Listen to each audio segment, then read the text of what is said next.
Our Filipino people have been left uncertain, confused, deliberately kept in the dark regarding the true intentions behind the continuing and increasingly belligerent efforts to append the new Senate leadership and, worse, to amend the Constitution. The Filipino people deserve clarity. The Filipino people deserve honesty, and above all, the Filipino people deserve at least the truth. Madam President, today I will not rely solely on my own words. I will present before this chamber a short video containing documentation, footage, and statements directly connected to the ongoing efforts toward term extension and charter change. With your permission, therefore, may we now direct the technical team to play the video presentation. Bakit nagpalit ng liderato sa Senado? May I be allowed to humbly move to declare all seats vacant, Mr. President?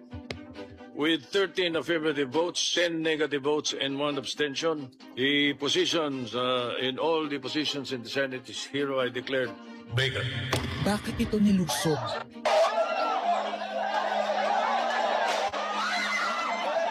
Bakit patuloy ang pananakot? Talagang garabalan, obvious na obvious, iniisa-isa ang majority. Bakit may panggigipit? Pinakakasuhan ng Ombudsman si Senator Rotante Marcoleta ng plunder at indirect bribery.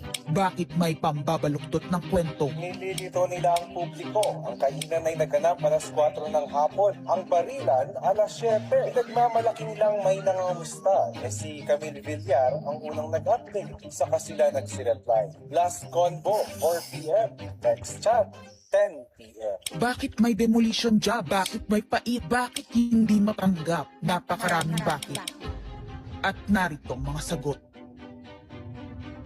Pero bago ang katotohanan, wasakin muna natin ang kasinungalingan. I, Alan Peter Schram Cayetano, having been elected to the position of Senate President, Hindi nagpalit ng liderato para sa impeachment. Hindi totoong pinapakalat ng mga nabulaga. Ito this time, medyo nagkabulagan. Ang impeachment ay labanan ng numero. Hindi ang mga Duterte aligned ang dapat mangamba, kundi ang mga sa umpisa pa lang ay may hatol na. Ang sinasabi, sir, ng ibang mga kritiko, itong Senate leadership shake-up ay tungkol lang daw sa impeachment. Lahat na i-connect.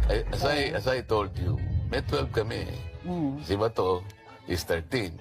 So kahit nawala naman siya, ang pinag-uusapan dito is whether or not you will be able to get 16 votes. Hindi siya ang pagmumulan ng 16 votes. Wala siya doon eh. 12 kami. Bakit kami magkuku? May 12 na kami kung ang pinag-uusapan lang natin ay impeachment. Actually, 9 lang ang kailangan para ma-dismiss. Yes, 12 kami. So it's more than the required votes. But that's not the point. Ang ano kasi pinipilit nilang i-connect doon. Kaya ako natatawa. Where is the connection there? Gusto pang ipa-inhibit ang mga tinatawag nilang Duterte-aligned senators. Nananawagan pa ng partial kuno at pagiging patas. Pero sa publiko, may mga pahayag na hindi makakatakas. While VP Sara is in power, the threat of a full-blown Duterte comeback is still a very real and present danger. Bakit ganito ang desperasyon? Bakit hindi maikubli ang gigil? No. Bakit natataranta ang lahat? Mr. Speaker, I move to endorse to the Senate the resolution setting forth the articles of impeachment. Narito ang pagsisiwala.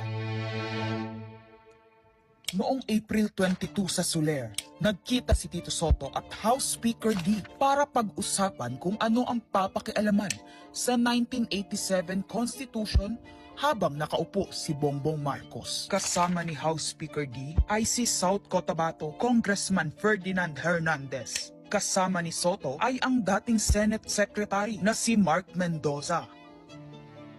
Konas ang gusto nilang mode ng charter change. Muling isinusulong sa Kamara ang charter change o pag-amyenda sa konstitusyon sa pamamagitan ng Constitutional Convention. Is something big brewing inside government to claims of a possible no-election scenario. Ang pag-aamyenda ng konstitusyon sa pamamagitan ng Constituent Assembly. At para makakuha ng suporta sa Senado at sa Kongreso, ito dapat ang mga nilalaman.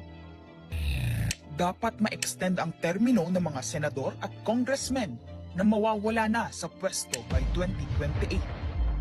ang eleksyon sa bawat senador ay magiging by region. Nagdiskusyon sila kung 2 o 3 senador per region. Kinompute nila kung mayroong 18 regions, nasa 36 o 54 ang magiging senador. Lumutang din ang usapang para hindi makaporma si Inday Sara sa 2028, gawing 50 years old ang edad ng pwedeng tumakbo. Pero nagpanukala rin si Soto na pwedeng gawing 35 years old para kay Vico Soto. Dahil ipagmamayabang niyang kayang talunin ito si Inday Sara. Meron ako idadagdag, maganda, Pinky. Ibaba natin ang edad ng presidente to 35. Magagaling ng bata ngayon eh. Magagaling eh. Ibigay na natin sa mga kabataan na pagpatakbo nitong bansa. Baka puro matino pa ilagay natin.